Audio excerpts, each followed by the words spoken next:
राधे श्याम। स्वागत है आप सभी का एक बार फिर से हरी डिवोटीज में। बंधुओं, अच्छे लोगों के साथ बुरा क्यों होता है? ये प्रश्न प्रायः सभी के मन में कभी न कभी जरूर आया होगा या आता होगा। देखिए, भगवान का जो माया है वो बहुत प्रचंड है। हम भगवान के माया को अपनी साधारण बुद्धि से नहीं समझ सकते हैं। उसके लिए भगवान की कृपा चाहिए। भगवान की कृपा सब पे है। भगवान हर प्राणी से प्रेम करते हैं। भगवान के पास दो कुर्सी है, एक न्याय का है और एक दया का है। भगवान न्याय सबके साथ करते हैं। न्याय तो हर प्राणी के साथ करते हैं, परंतु दया किसके साथ करते हैं? तो दया का जरा उल्टा कीजिए, क्या बना? दया, याद। दया उसके साथ करते हैं जो उन्हें याद करता हो, जो उनका चिंतन करता हो, जो उनका कीर्तन करता हो। देखिए, अच्छे लोगों के साथ बुरा क्यों होता है? यही प्रश्न एक बार नारद जी महाराज भगवान नारायण के पास यही प्रश्न लेकर गए थे और उन्होंने प्रश्न किया कि भगवान, आपने एक ऐसी संसार बनाई है जिसमें जो दुष्ट लोग हैं वो प्रसन्न हैं और जो अच्छे लोग हैं वो कष्ट पा रहे हैं। भगवान ने कहा, ऐसा कैसे, जरा आप मुझे समझाइए। तो नारद जी ने कहा कि एक गौ माता कीचड़ में फंसी हुई थी। तो एक चोर था, वो गौ माता के ऊपर पैर रख के आगे गया तो उसको एक खजाना मिल गया, एक पेटी मिल गया जिसमें पूरा खजाना भरा हुआ था। और एक संत भगवान थे, वो संत वो गाय को बचाना चाह रहे थे, वो गौ माता को बचाना चाह रहे थे, तो वो खुद कीचड़ में फंस गए और उनका हाथ पैर सब टूट गया। ये तो गलत हुआ ना। तो नारायण भगवान बोले कि वो जो संत भगवान थे और वो जो चोर था उसको उसको भविष्य में बहुत खजाना मिलने वाला था, बहुत ज़्यादा खजाना, वो राजा बनने वाला था। लेकिन उसके गलत काम के कारण, उसके पाप के कारण जो खजाना था वो छोटा सा एक पेटी में बदल गया। जो राज था, वो राजा बनने वाला था, वो एक छोटा सा पेटी में बदल गया। और जो संत भगवान थे उनको आज ही के दिन मरना था, आज ही के दिन उनकी मृत्यु होने वाली थी। लेकिन उनके अच्छे काम के कारण, अच्छे आचरण के कारण वो मृत्यु बदल के और छोटा सा कष्ट दे दिया गया मृत्यु के बदले में। आप समझिए बंधुओं, भगवान कब क्या किस रूप में कर रहे हैं ये हम नहीं समझ पाएंगे। भगवान की माया है। देखिए, जो हम लोग गलत रास्ते में चलेंगे तो भगवान कष्ट देंगे, क्योंकि हम अपना रास्ता बदले। जैसे किसी का मित्र गलत है या कुछ गलत कर रहा है, उसका मन गलत जगह लगा है, तो भगवान कष्ट देंगे। तो भगवान कष्ट उसी को देते हैं। अच्छा देखिए, एक बार ना एक बिल्डिंग पे कंस्ट्रक्शन का काम चल रहा था। तो वहाँ पे जो मैनेजर था, जो ठेकेदार होता है, तो वो ऊपर सबसे ऊपर था।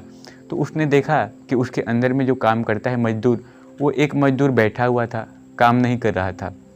तो ऊपर से वो कैसे चलाए, कैसे बुलाए उसको? तो उसने क्या किया, एक सिक्का उठा के और नीचे मारा। तो वो मजदूर चारों तरफ देख लिया और वो सिक्का उठा के अपने पॉकेट में डाल दिया। फिर उसने दोबारा ऐसा सिक्का फेंका, फिर उसने ऐसा कर लिया। बार बार ऐसा ही कर रहा था, ऊपर देख ही नहीं रहा था। तो अंत में क्या किया उसने, जो मैनेजर था, उसने एक पत्थर उठाया और संयोग से पत्थर इस बार उसके सर पे ही जाके लगा। अब वो हैरानी से ऊपर देखा कि कौन है। तो उसके बाद उसकी चोरी पकड़ी गई, फिर वो काम करने गया।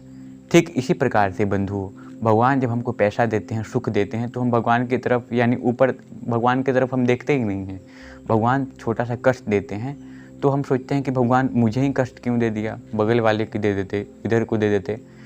भगवान कष्ट इसलिए देते हैं ताकि आप उनको याद करो, भगवान को याद करो। भगवान जब याद करते हैं ना, भगवान, ये भगवान के शब्द हैं, भगवान बोल रहे हैं कि जब मैं किसी पे कृपा करता हूँ तो उसका जो, अगर कोई विद्यार्थी है उसको फेल कर दूंगा, जो बड़े बिजनेसमैन है उस पर कृपा करूँगा तो उसका जो व्यापार है वो घाटा में जाएगा, बहुत ज़्यादा जो धनी है उसको गरीब कर दूंगा।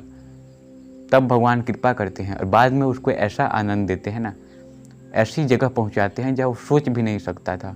इतना ऊपर बढ़ाते हैं भगवान, इतना आगे बढ़ाते हैं, क्योंकि भगवान बहुत सर्वश्रेष्ठ हैं। भगवान अपने भक्तों से बहुत प्रेम करते हैं बंधुओं। जिस प्रकार कोई बच्चा अपनी माँ को माँ कहता है, पिता कहता है पापा को, तो माता पिता प्रसन्न होते हैं। ठीक उसी प्रकार भगवान को अपना कहने से भगवान प्रसन्न होते हैं। हम भगवान के अंश है। भगवान गीता में कहते हैं मामेव अंश जीवलोके, भगवान के अंश है। और ये शरीर और संसार, बंधुओं देखिए, संसार से सुख मिलने वाला है नहीं। आशा एक राम जी से दूजी आशा छोड़ दे और नाता एक राम जी से दूजा नाता तोड़ दे। क्षितिजल पावन गगन समीरा, पंच रचित अति अधम शरीरा, रामचरितमानस का है। जो जिस तत्व से, पंच तत्व से ये शरीर बना है, उसी पंच तत्व से ये संसार भी बना है। शरीर संसार में ही रहेगा, लेकिन जो हमारा मन है वो परमात्मा में रहे। भगवान प्रेम के अधीन है, भगवान क्रिया के अधीन नहीं है। भगवान से हम प्रेम करेंगे तो भगवान प्रसन्न रहेंगे।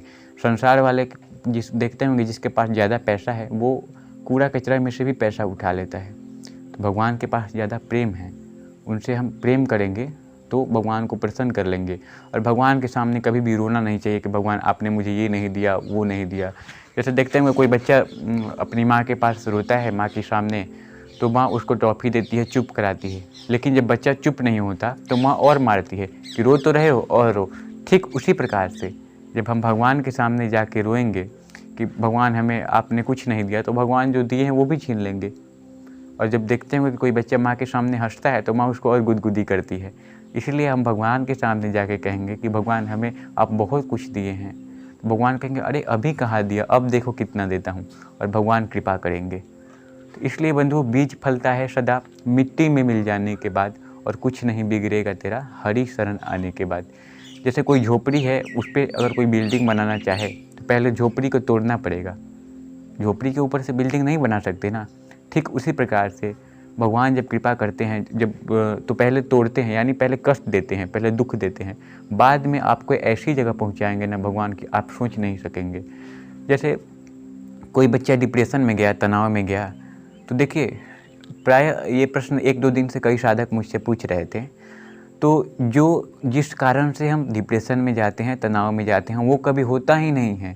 जैसे कोई दोस्त है, वो 2 दोस्त मिलके आम चोरी करने गए, और एक ने उसका वीडियो बना लिया, बोल रहा है कि जो आम का मालिक है मैं उसको वीडियो दिखा दूंगा। वो कभी वीडियो नहीं दिखा सकता। गरजने वाले बादल कभी बरसते नहीं हैं, जो बादल गरजता है वो बरसता नहीं है, और इसी से हम डिप्रेशन में चले जाएंगे। लेकिन जब भी डिप्रेशन आता है, तनाव आता है, उसमें भगवान का कृपा रहता है, और 1 साल 2 साल 2 महीने 3 महीने बाद में ज़रूर समझ में आएगा यही चीज़ मेरे साथ सबसे अच्छा हुआ है। क्योंकि भगवान, जब आप गलत रास्ते में खूब तेज़ दौड़ेंगे तो भगवान को आपके पैर पे मारना पड़ेगा कि आप रास्ता बदलिए, ये रास्ता सही नहीं है। और भगवान आपके भलाई के लिए सब कुछ करते हैं। भगवान, जैसे कोई बच्चा है, वो मम्मी जब छोटा बच्चा को स्नान कराती है तो बच्चा खूब रोता है, लेकिन मम्मी ज़बरदस्ती उसको स्नान कराती है, क्योंकि ये भगवान, मम्मी ये गलत काम नहीं कर रही है। ठीक उसी प्रकार से भगवान आपको कष्ट दे रहे हैं तो ये अच्छा कर रहे हैं। स्वामी श्री हरिदास जी महाराज, जिन्होंने वृंदावन बांके बिहारी को प्रकट किया है, वो एक बार रात्रि में स्वप्न देखे कि वो किसी घने जंगल में हैं और उनको बहुत सारे लोग मार रहे हैं, बहुत सारे लोग बाँस से डंडा से मार रहे हैं। वो परेशान हो गए। उन्होंने जब वो आँख खोले तो देख रहे हैं कि सच में उनके शरीर पे चोट का निशान है। अब वो परेशान हो गए। उन्होंने बांके बिहारी से पूछा, हे प्रभु ऐसा क्यों किया आपने? तो वो बोले कि इतना जो कष्ट था आपको ऊपर सहना था यमदूत के यहाँ, लेकिन आप मेरे प्यारे भक्त हो, इसलिए मैंने स्वप्न में ही आपको उतना पाप का जो फल कष्ट है वो दे दिया। आप समझिए बंधु, भगवान का जो भक्त है ना, वो कष्ट सहता नहीं है। प्रारब्ध जो है कुछ भी नहीं बिगाड़ सकता। ये नवग्रह भगवान के भक्त का कुछ भी नहीं बिगाड़ सकता, हरि भक्त का। लेकिन भक्त खुद अपने मन से कष्ट जो सहता है। अगर भक्त चाह दे कि मुझे कष्ट नहीं चाहिए तो कष्ट नहीं मिलेगा, लेकिन अगर भक्त चाहे कि मुझे कष्ट हो तो कष्ट होता है। समझ में? तो इसलिए भगवान के शरण में आने के बाद हमारे साथ श्री रघुनाथ, तो फिर किस बात की चिंता। जब भगवान के हम शरणागत होंगे तो भगवान जाने। जैसे बच्चा चिंता नहीं करता, उसके लिए उसके माँ बाप चिंता करते हैं, ठीक उसी प्रकार भगवान के लिए, भक्त के लिए भगवान चिंता करते हैं। भक्त चिंता नहीं करता, और भगवान लाख आँख से, करोड़ आँख से आपको हर समय देख रहे हैं। वो हर जगह है। हरि व्यापक सर्वत्र समाना, प्रेम से प्रकट हुई। भगवान प्रेम से प्रकट होते हैं। ठीक है, भगवान के लिए क्रिया अधीन नहीं है, किसी भी क्रिया के अधीन नहीं है परमात्मा। कई लोग कहते हैं मैंने इतना माला कर लिया, उतना माला कर लिया, ऐसा नहीं है। भगवान प्रेम के अधीन है। भगवान के लिए और जो भी लोग डिप्रेशन में है, तनाव में है, आपसे मैं कहना चाहूँगा कि आप हरि भजन, जिसको बोलते हैं नाम संकीर्तन, जिसमें भगवान का नाम बार बार आए, उसको आप सुनिए। और गीता प्रेस का साधक संजीवनी जो गीता है वो पढ़िए, और कोई भी गीता, दूसरा गीता मत पढ़िए। गीता पे जो परम श्रद्धेय स्वामी श्री रामसुखदास जी महाराज, जिन्होंने टीका लिखा है, आप उसको पढ़िए। साधक संजीवनी उसका नाम है, गीता प्रेस का है, वो पढ़िए। आप PDF डाउनलोड कर लीजिएगा, नहीं है तो मुझसे ले लीजिएगा, बहुत कम 7 MB का है और 300 में आता है, 300 कुछ रुपया, वो आप ले लीजिएगा। और हरि नाम संकीर्तन प्रतिदिन सुनिए, आप देखिए कितना जल्दी आप डिप्रेशन से बाहर जाते हैं।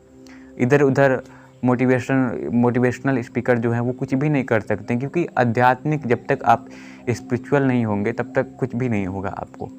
आप ज्ञान से कुछ भी नहीं कर सकते हैं बंधुओं। भगवान का प्रेम, भगवान की कृपा चाहिए आगे बढ़ने के लिए। देखते होंगे बड़े बड़े धनी लोग, महाराज, एक तो मुझे नाम अभी स्मरण में नहीं आ रहा है, बहुत बड़े अमीर आदमी है, वो दुनिया का कितना नंबर पे है, और उनका जो बेटा है उसको डॉक्टर बोला है कि ये दाल रोटी ही खाएगा और कुछ खा ही नहीं सकता। अब बताइए क्या फ़ायदा ऐसा अमीरी का। भगवान का जो कृपा है ना बंधुओं, वो सब पे बरस रहा है, लेकिन हम छाता लगा लेते हैं। जैसे बारिश सब पे बरस रहा है, कोई छाता लगा लेगा, उस पर नहीं बरसेगा, तो इसलिए छाता लगाते हैं कि संसार मेरा है, मैं संसार का हूँ। जबकि संत कहते हैं कि आशा एक राम जी से दूजी आशा छोड़ दे, और नाता एक राम जी से दूजा नाता तोड़ दे। प्रेम हर व्यक्ति से करना है, प्रेम तो सबसे करना है। कुत्ते में भी भगवान है, इंसान में भी भगवान है, प्रेम सबसे करो, लेकिन उम्मीद किसी से मत रखो, उम्मीद भगवान से रखो। उम्मीद किसी से भी रखोगे वो दुख का कारण बनेगा। आप आज सोचिए कि वो लड़का बहुत अच्छा है, मन में सोचिए, और कल देखिए वही आपको कुछ ऐसा बोल देगा कि आप कष्ट होगा आपको। और ये भगवान यही सीख देते हैं कि कोई नहीं है अपना, बस मैं ही हूँ। और डरिए मत। भगवान गीता का जो प्रतिदिन 5 श्लोक पढ़िए, मैं उसका आप लिंक डिस्क्रिप्शन में दे दूँगा, या उसका MP3 व्हाट्सएप से मुझसे ले सकते हैं। और एकदम निश्चिंत रहिए, भगवान की कृपा सब पे बरस रहा है। और भी कुछ पूछना है नीचे तो कमेंट में पूछ सकते हैं।